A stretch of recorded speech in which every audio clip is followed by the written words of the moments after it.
P K Nawaz, ഇതാണ് ഒരു പ്രധാനപ്പെട്ട പ്രശ്നമായി പറയുന്നത്. ട്രൈബ്യൂണലുമായി ബന്ധപ്പെട്ട് പറഞ്ഞിരിക്കുന്ന എതിരഭിപ്രായം.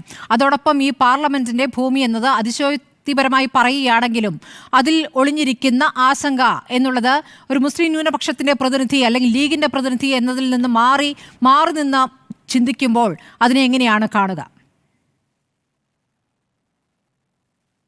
അല്ല, ഒന്നാമതായി ഈ നിയമത്തിനകത്ത് ഏതെങ്കിലും ഒരു നിയമത്തിൽ സ്വാഭാവികമായ ചർച്ചകൾ വേണം, അതല്ലെങ്കിൽ ഏതെങ്കിലും ഒരു നിയമത്തിൽ ക്ലാരിറ്റി വേണമെങ്കിൽ അത് ഡിബേറ്റ്ഫുൾ ആണ്, അത്തരം ചെയ്യാവുന്നതാണ്.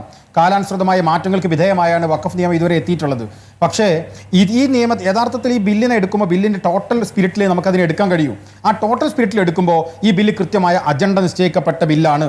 ഇവിടെ പറയുന്നത് പോലെ ഏതെങ്കിലും ഒരു ഭൂമിക്ക് മുകളിൽ വഖഫിൻ്റെ അവകാശവാദം ഉന്നയിച്ച് ഏതെങ്കിലും ഒരു തരത്തിൽ പുതിയ കാലത്ത് അങ്ങനെ ഒരു മൂവ്മെൻറ്റ് ഉണ്ടായതായി ഒരു ഉദാഹരണം നമുക്ക് ആർക്കെങ്കിലും പറയാൻ വേണ്ടി കഴിയുമോ? ഇപ്പോൾ ഇവിടെ പറയുന്നത് 123 പ്രോപ്പർട്ടികൾ 2013 കോൺഗ്രസ് ഗവൺമെൻറ് കാലത്ത് അത് വഖഫിന് കൊടുക്കാൻ വേണ്ടി തീരുമാനിച്ചു എന്നാണ്. വളരെ തെറ്റായ കണക്കാണ്. 947 രാജ്യത്തിൻ്റെ സ്വാതന്ത്ര്യത്തിൻ്റെ ഘട്ടം മുതൽ വഖഫാണെന്നും അല്ലെന്നും തർക്കമുള്ള ഒരു ഭൂമി. ആ ഭൂമിയിൽ 123 പ്രോപ്പർട്ടികൾ ഗവൺമെൻറ് കയ്യിലുള്ള പ്രോപ്പർട്ടിയുമായി ബന്ധപ്പെട്ട തർക്കത്തിൽ 970 വന്നിട്ടുള്ള ഗവൺമെൻറ് ഒരു കമ്മീഷൻ നിയമിക്കപ്പെടുകയും ആ കമ്മീഷൻ ഇത് വഖഫാണെന്ന് കണ്ടെത്തുകയും വീണ്ടും രണ്ടാമത്തെ കമ്മീഷൻ വെക്കുകയും രണ്ടാമത്തെ കമ്മീഷൻ അത് വഖഫായി കണ്ടെത്തുകയും 2013 സച്ചാർ കമ്മീഷൻ അത് ശരിവെച്ചുകൊണ്ട് വീണ്ടും സച്ചാർ കമ്മീഷൻ റിപ്പോർട്ട് വരികയും ചെയ്യുന്ന ഒരു സാഹചര്യത്തിലാണ് 2013 വഖഫ് എന്ന് പറയുന്ന ഈ 123 പ്രോപ്പർട്ടിയുമായി ബന്ധപ്പെട്ട ചർച്ച വരുന്നത്. അതിനെയാണ് മുൻകാലങ്ങളിലെ ചരിത്രങ്ങളൊക്കെ മാറ്റി നിർത്തി 2013 കോൺഗ്രസ് ഗവൺമെന്റ് ഭരിക്കുന്ന കാലത്ത് വഖഫ് നോട്ടിഫൈ ചെയ്തു എന്ന് പറയുന്ന രൂപത്തിലേക്ക് അവകാശവാദം ഉന്നയിച്ചു എന്ന് പറയുന്ന ഒരു തെറ്റായ കഥയെ, ഒരു പ്രൊപ്പഗണ്ടയെ ഇവർ ഉണ്ടാക്കിക്കൊണ്ടുവരുന്നത്. ഇത് തെറ്റാണ്. ഇപ്പൊ നേരത്തെ പറഞ്ഞല്ലോ, ഇത് പാർലമെന്റ് ഇത് വഖഫാണെന്ന് വാദം ഉന്നയിച്ചാൽ എന്ന് പറഞ്ഞു വരുന്നത് അത്തരം ഒരു നറേറ്റീവ് മാത്രമാണ്.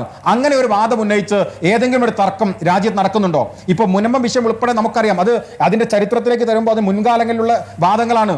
അപ്പോൾ ഇത്തരത്തിൽ ഇല്ലാത്തൊരു ഊഹക്കഥ ഉണ്ടാക്കുക. ഞാൻ ചോദിക്കട്ടെ സ്മൃതി, ഞാനും സ്മൃതിയും തമ്മിലൊരു തർക്കം ഉണ്ടായി. തർക്കം ഇല്ലാതെ തന്നെ സ്മൃതിക്കെതിരെ ഞാനൊരു പെറ്റീഷൻ ഇവിടുത്തെ പോലീസ് സ്റ്റേഷനിൽ കൊടുത്താൽ രാജ്യത്തെ IPC ഇപ്പോഴത്തെ നിയമപ്രകാരം സ്മൃതിയുടെ ബാധ്യതയാണ് കോടതിയിൽ നിങ്ങൾ നിരപരാധിയാണെന്ന് തെളിയിക്കൽ. അത് രാജ്യത്തിന്റെ എല്ലാ നിയമത്തിലും അത്തരം പ്രശ്നങ്ങളില്ലേ എന്ന് കരുതി ഒരു നിയമത്തെ പൂർണ്ണമായി പൊളിച്ചെടുക്കാൻ വേണ്ടി കഴിയുമോ? രാജ്യത്തിന്റെ നിയമം അനുസരിച്ച് തെരുവിൽ കഴിയുന്നു എന്നുള്ളത് സമരവുമായി കഴിയുകയാണെന്നുള്ളൊരു യാഥാർത്ഥ്യം അവിടെ നിൽക്കുകയാണ്. അവിടെ ഒരു മുതലെടുപ്പിന്റെ രാഷ്ട്രീയത്തിന് വഴിയൊരുക്കുന്ന സാഹചര്യം എങ്ങനെയാണ് സൃഷ്ടിക്കപ്പെടുന്നത്? ശരിയാണ്, വഖഫ് ബോർഡ് ആ ഭൂമിയിൽ അവകാശം ഉന്നയിച്ചു വന്നിട്ടില്ല. പക്ഷേ വഖഫ് സംരക്ഷണ സമിതി എന്നൊരു സംവിധാനം അവിടേക്ക് വരികയാണല്ലോ, നിയമയുദ്ധത്തിൽ ഏർപ്പെടുകയാണല്ലോ. അപ്പോൾ ഈ പറയുന്ന ഫറൂഖ് കോളേജ് ആയാലും ഇവരെ ഇറക്കി വിടുന്ന രൂപത്തിലുള്ള ഒരു നിലപാടിലേക്കൊന്നും പോകുന്നില്ല. പക്ഷേ എന്താണ് സംഭവിക്കുന്നത്? ഒരു സംരക്ഷണ സമിതി അവിടേക്ക് എത്തുകയാണ്. ഈ തരത്തിൽ സമരഭൂമിയായി അത് മാറുന്നു. അവരുടെ നിലപാട് ഈ യഥാർത്ഥത്തിൽ ഈ വഖഫുമായി ബന്ധപ്പെട്ട വേറെ ഒരു നിലപാടിലേക്ക് അവർക്ക് എത്താൻ സാധിക്കുന്നു. അപ്പോൾ ഇതെങ്ങനെയാണത് സംഭവിക്കുന്നത്? ഇതിനുള്ള സാഹചര്യം കൂടുതൽ ഒരുങ്ങില്ലേ? ഇതൊരു മുരമ്പത്തിൽ മാത്രം നിൽക്കുമോ? ഞാൻ നേരത്തെ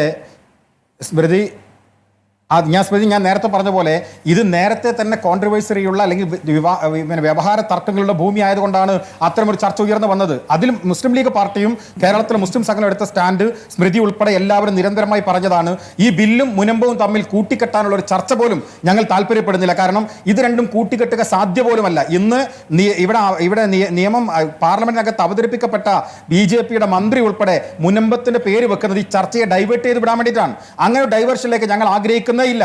ഞാൻ ഒറ്റ വാക്കിൽ അതിന് മറുപടി പറയുന്നു. മുനമ്പുമായി ബന്ധപ്പെട്ട വിഷയത്തിൽ നേരത്തെ പറഞ്ഞതുപോലെ പാർലമെന്റോ വിമാനത്താവളമോ പോലുള്ള രസികമായ തമാശകൾ പറഞ്ഞ രൂപത്തിലെടുക്കേണ്ട ഒരു കാര്യമല്ല.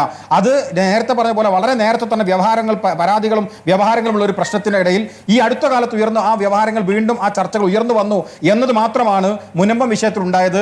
മുനമ്പത്തെ വിഷയത്തിൽ മുസ്ലിം ലീഗ് പാർട്ടി കൃത്യമായ നിലപാട് പറഞ്ഞിട്ടുണ്ട്. അവിടെ നിൽക്കുന്ന ജനങ്ങൾ അതിൽ ഈ നിയമപരമായ പരിഹാരമല്ല, സർക്കാർ ഇടപെട്ട് പരിഹാരം ഉണ്ടാക്കണം, ജനങ്ങൾക്ക് സ്വസ്ഥമായി അവിടെ തന്നെ ജീവിക്കാവുന്ന സാഹചര്യം ഉണ്ടാകണം എന്ന് വളരെ കൃത്യമായി മതസംഘടനകളും രാഷ്ട്രീയ പാർട്ടികളും ഒക്കെ നിലപാട് പ്രഖ്യാപിച്ച കാര്യമാണ്.